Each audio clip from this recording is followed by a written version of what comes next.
So have you ever noticed how often it is that you see crosses around?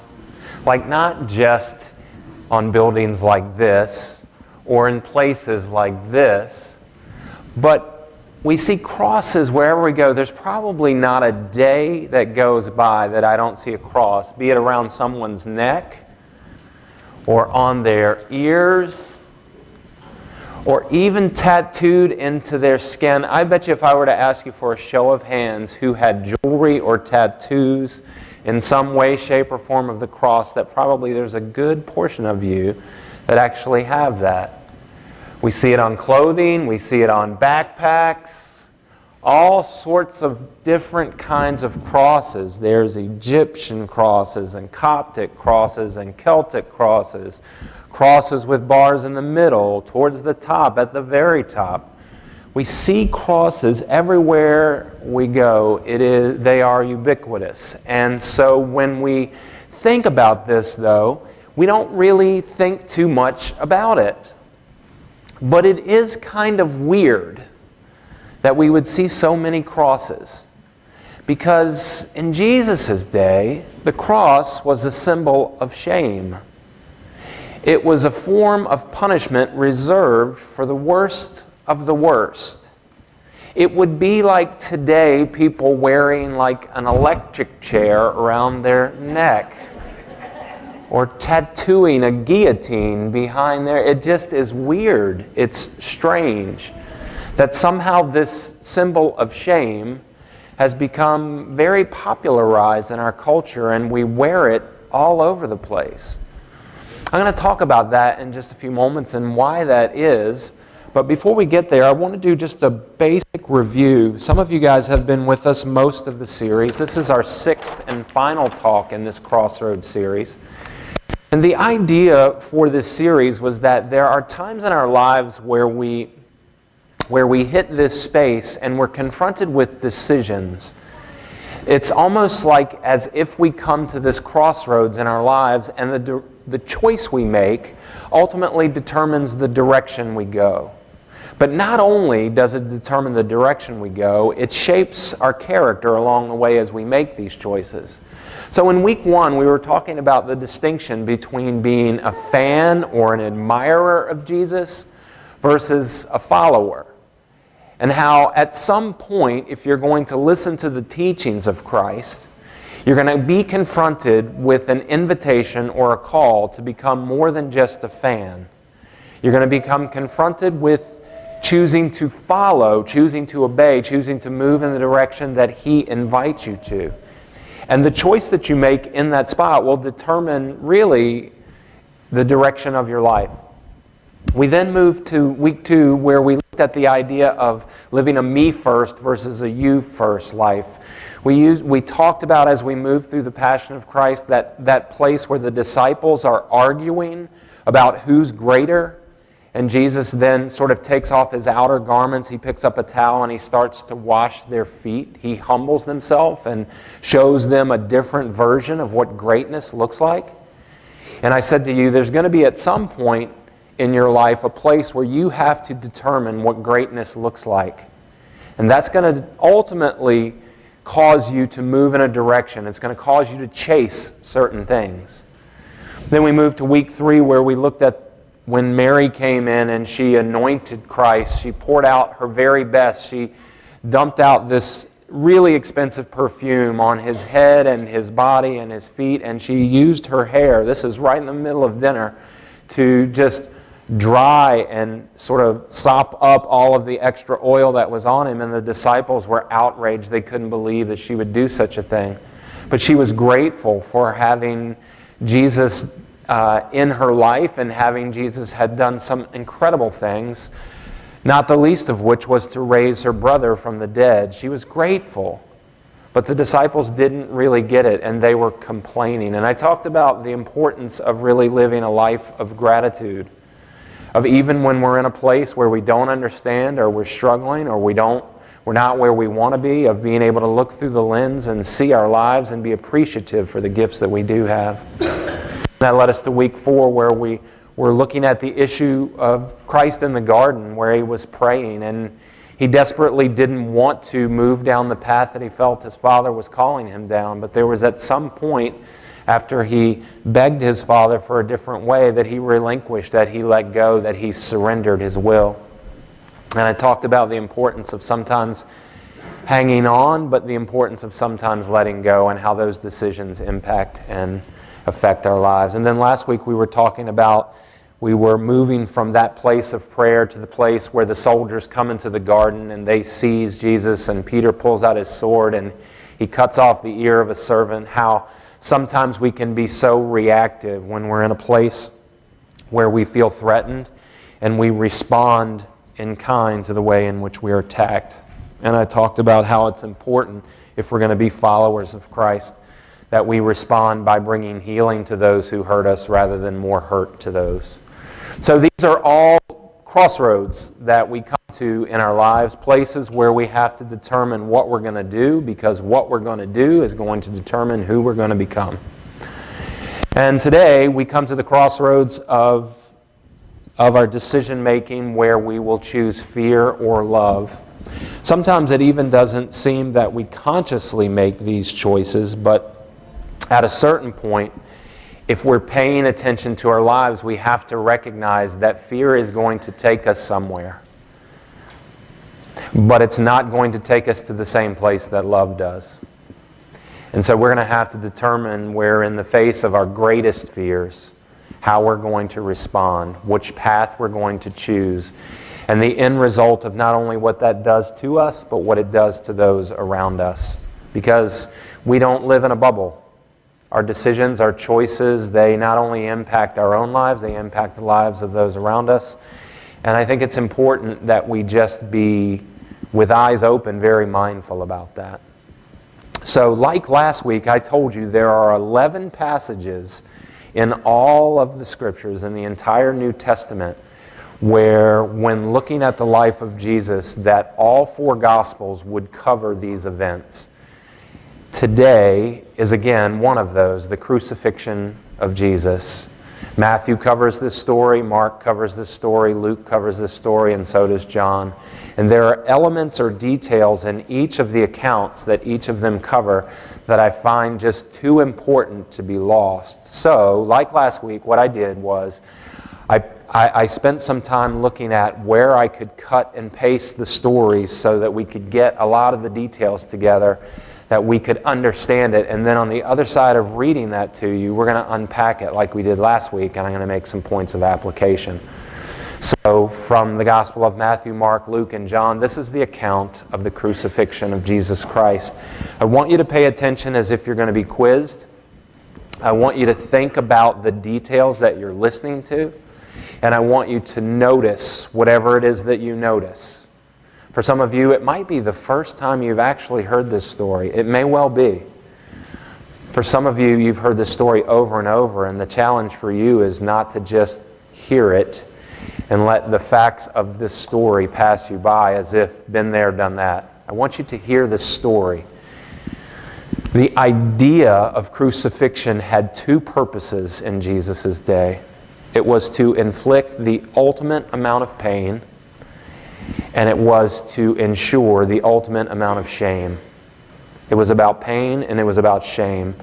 This form of punishment was reserved for the worst of the worst. And yet here we go with Jesus. And they brought Jesus to a place called Golgotha, which means place of the skull. They offered him wine drugged with myrrh, but he refused it. Then the soldiers nailed him to the cross. And Jesus said, "Father, forgive them, for they know not what they do."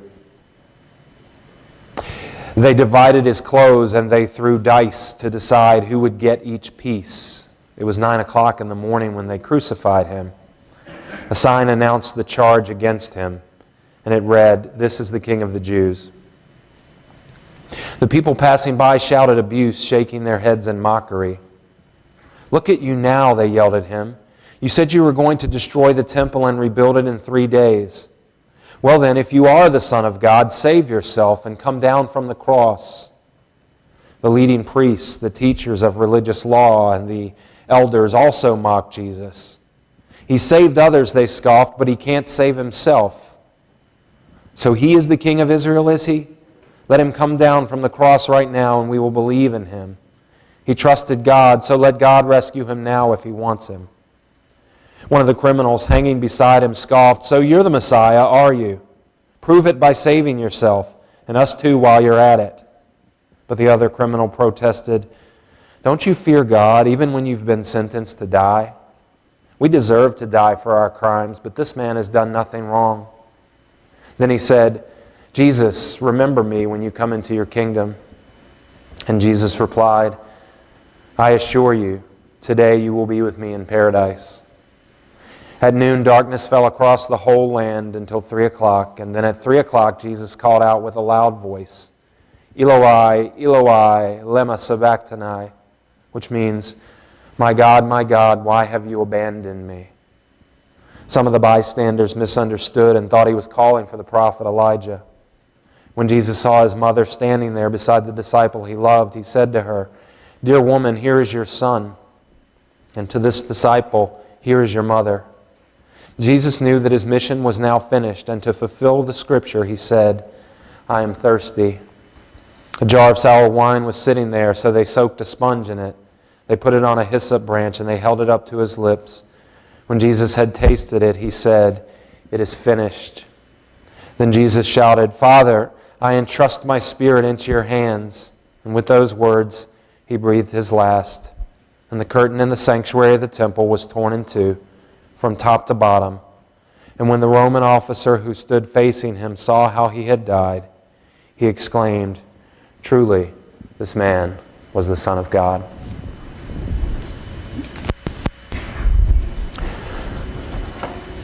So I want you to participate with me for a moment. I want you to talk with me because I have often found, even in settings like this, I think it's important for community to share what they hear and what they see because there's so much that we can learn from one another. And so let's just use this kind of as a classroom this morning. And then once we've kind of taken some insights from what you heard, I want to make some application about this very important decision that we make every day about whether or not we're going to live and move in fear or live and move in love. The decision we make will shape the course of our destiny, and it will impact the lives of everyone around us. So it's really important that we be very responsive, paying attention to the fact of the decisions we're making. So talk with me about what you noticed as you listened to those scriptures. What did you hear? What stood out to you? What seemed odd? Can you elaborate a little bit about forgiveness? So Jesus offered forgiveness a few times. To who?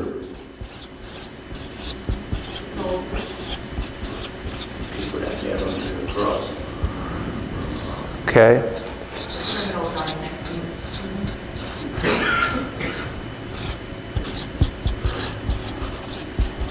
Primarily, he offered, and this will make sense personally in just a few moments, but primarily, Jesus offered forgiveness to people who didn't deserve it. Right? Which is pretty much the point of forgiveness. You don't give it because people deserve it. Why do you give forgiveness? 2 reasons. Because they need it and because you do too. Right? So, it is somewhat countercultural to see someone from the cross of his own death forgiving the people who put him there and forgiving the person beside him who reached out, though undeserving, who reached out and asked for it, and he gave it. So, yeah, forgiveness in this spot seems a little bit strange. What else do you notice? I noticed also that not only did he forgive He promised him paradise. Yes.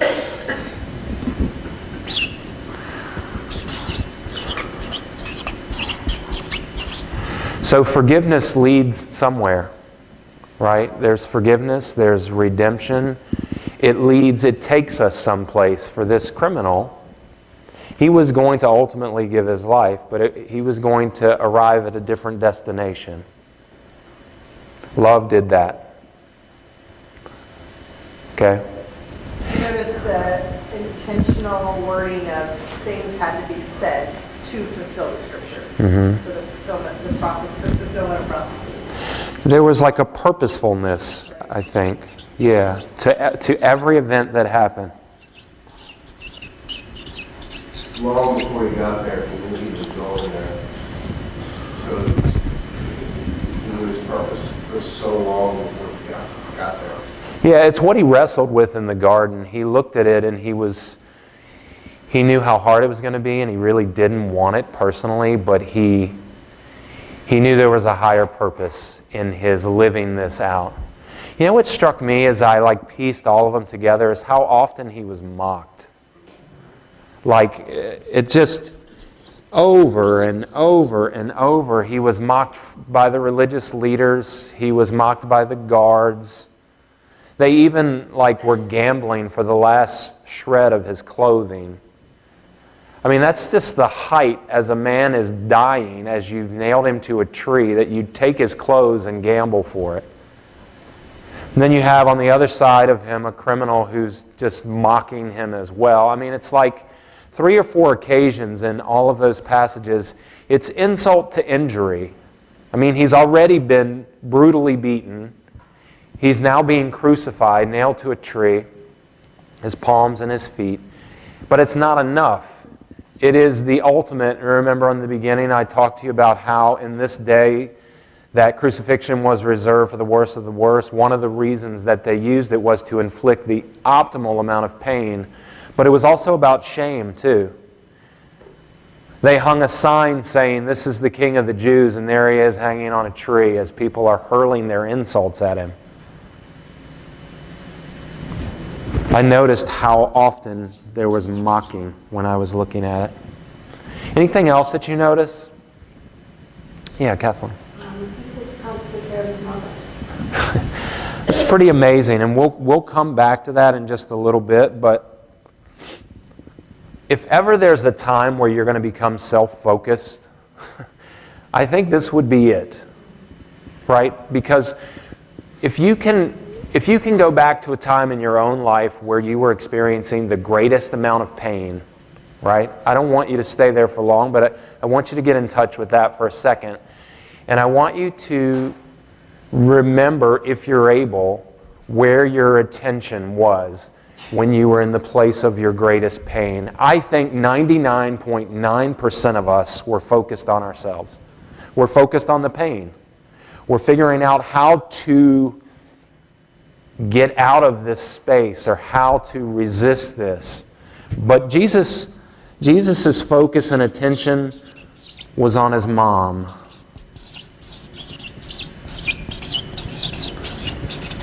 Why? Why was he focused on his mom? I mean, you could say, well, he loved his mom. Of course he loved his mom. But, I mean, Jesus is in the worst place that he's ever been or will ever be. But he turns his attention towards his mother. What's he doing? He knows he's not going to be able to take care of her anymore. So who does he hand her off to? He hands her off to the disciple that he loved, at least according to John. He hands her off to the disciple and he says, "Mom, here's your son. Son, here's your mom." He's trying to take care of 2 people in his life that he cares an awful lot about that he's not going to be around to take care of anymore. Rather than shut him down, his pain causes him to open up. And I think that's going to be a critical place for us to think about as we move forward looking at this scripture is what does the nature of our pain do to us when we experience it? Does it shut us down or does it open us up? Do Typically it does. I think pain has a way of shutting us down, and that is why we resist it. But Jesus does not resist. There's something about the road that he chooses that causes him in a very countercultural way to open to it, to embrace it, to receive. This is the worst moment of his life. This is the worst that you could do to someone. But it's not the end of the story. And thus, the reason that people wear crosses around their neck and tattoo it on their bodies and wear it on their clothing and put it on their backpacks, the reason that we see the cross and we look at it not as a sign of death or a symbol reserved for the worst, we see it as a sign of life, of hopefulness. Because here the world threw its worst at Jesus. It took its absolute worst and threw it at Jesus. And Jesus opened to it and received it and transformed it such that rather than resisting it in fear, he was able to transform it, and thus it became a place of healing which flowed from his life to ours. This is an act that is transformative. It's an act of love. I want us for a moment to think about what it would look like if on the cross of his own death, Jesus would have been afraid and would have allowed fear to dictate his decisions. Now, last week, if you weren't here, I said to you that I believe that fear is the fuel that drives some of our worst behaviors, including anger and bitterness and unforgiveness. Oftentimes, if you dig behind all of those things, what you find is fear. So, what would it have looked like if Jesus would have been afraid on the cross of his own death? Because I don't see any evidences of his, when he hit the crossroads, quite literally, of him responding in fear at this point. I don't. But let's just for a moment imagine what it might have looked like in his responses to some of the people who were gambling for his clothes, who were mocking him from the base of the tree, who were beside him, mocking him. How do you think, I mean, you and I have moved in fear for enough of our lives to imagine what it might look like, our interactions with the people who are shaming us, with the people who are hurting us, with the people who are making us feel really awful. What do you think it would have looked like if Jesus would have operated in fear from the cross of his own death? Joanne? Yeah. Yeah. So rather than bless, which he did,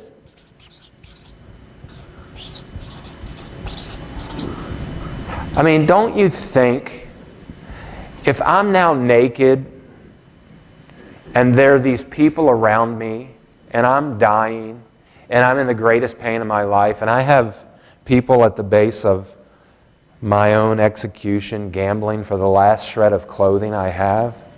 I mean, what would you have to say to them? They're certainly within spitting distance, right? I wouldn't have anything good to say. I don't know. Would you? Would you? Or the reprobate, the criminal, the revolutionary. We don't quite know exactly what. Some people say they were thieves, but listen, execution was reserved for the worst of the worst. So these two guys, and one of them said, "Listen, we deserve to be here. What are you doing? Don't you have just a shred of dignity in your body that you could honor this man who is in the middle of us and has done nothing to be here?" What would you say to the guy who from your side is mocking you and telling you what to do? Would you be able to look out and to bless, or would you curse? What do you do when you're afraid? I want you to think about that, because inevitably in life there are going to come these places where you are embarrassed, you are humiliated, you are ashamed, you are treated poorly, you are rejected, you are made to feel really bad. People will hurt you. They will abandon you. They will forsake you. They will do things that will cause you to remember in these moments the Christ. Now again, we go all the way back to week 1, because if I'm only going to listen to the teachings and admire the man, that's only going to take me so far. I have to get to some place where I say, this is the way, I must walk in it. This is the way. And what happens with fear is that when you make room for fear in your life, it begins to crowd out the possibility of love.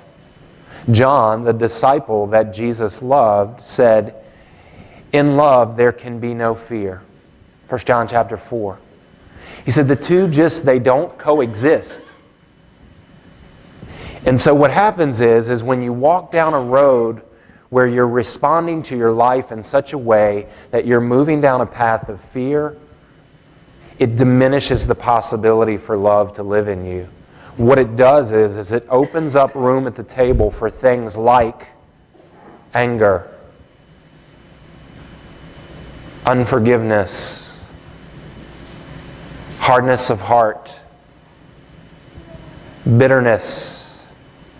At a certain point, if you entertain it long enough, it doesn't just come into your living room, it comes into your bedroom and your kitchen. It makes a home in you, and it paralyzes you from being able to do the thing you really want to do. It paralyzes you from moving towards love.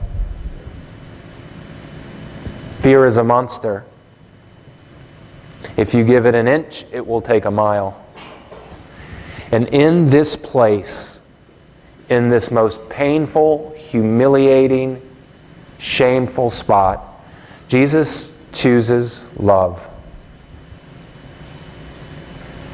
And I just want to say to you that as you're looking at and you're thinking about your own life and the application that you have in this place, I want you to think about all of the times where you've allowed fear to take you down a path that you really didn't want to go, but in some way it was protecting you. Some way you thought it was enabling you to go to a place that you wouldn't be hurt again. Because that's why we do it. But then I want you to think about those times where the noblest part of yourself was able to emerge. And in the face of someone doing something to you that you didn't deserve, that you were able to let it go. That you were able to bless them and not curse them. That you were able to open your heart to love, because when love comes in, it brings with it its friends. Compassion and mercy and grace and forgiveness. And they fill and flood your life in such a way that it shapes your character. It shapes who you are and who you're becoming. It takes you someplace. And I don't know where you are today as we think about this story and our story, but I want you to think about the reality of what I'm talking about as it relates to your own life. If you are going to follow the Christ, you will arrive at a crossroads, the last of which I'm speaking of today. And that crossroads is a very difficult, I've saved the hardest for last. It's a very difficult one when you arrive at a space where you have to choose between love and fear, because they are both incredibly powerful. But until we learn to crucify fear, there will be no place for love in our life. The two are simply incompatible. And that's why I think, when I think back about my own life, about all of the time that I've wasted, because I was resisting those things that brought me pain, rather than opening to them and receiving the worst of it and trusting that God would take it and use it for good. It's an act of faith on the cross of his own death that Jesus chooses love, but that's the reason he chooses love is because that's who he is. And it's the only reason that you and I will choose it as well. We can only choose something, we can only give something that we possess. It's the reason why Jesus could look out for somebody else instead of fixate on his own pain. Pain has a way of causing us to become very myopic, but love has a way of opening us up to seeing others and to understanding that we're not the only ones who struggle. We're not the only ones who are afraid. We're not the only ones in pain.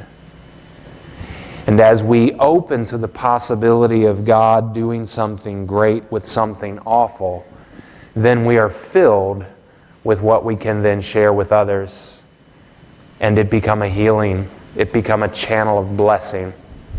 The reason we wear crosses around our necks and in our ears and on our clothing is because it reminds us not only that it is a symbol or an icon or an image of hope, but it is also a pattern for our lives. You see, if you follow the Christ, what happens is you will inevitably come to places where you will have to die in order to experience resurrection and new life. And this morning, there are some of you in this place who are needing to die to things that are keeping you from choosing love.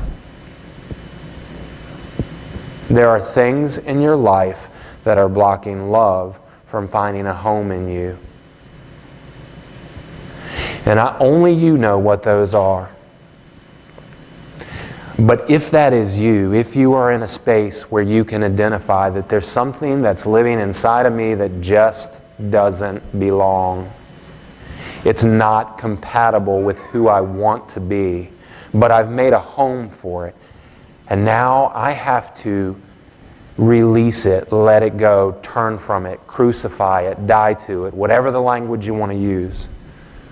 Because if love is going to live in me, that simply cannot.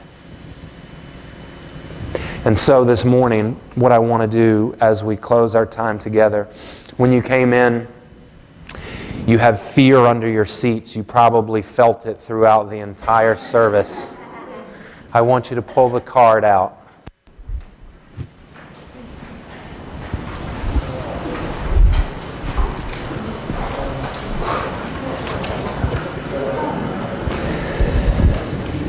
So when you pull the card out from underneath your seat, I want you just to think for a moment.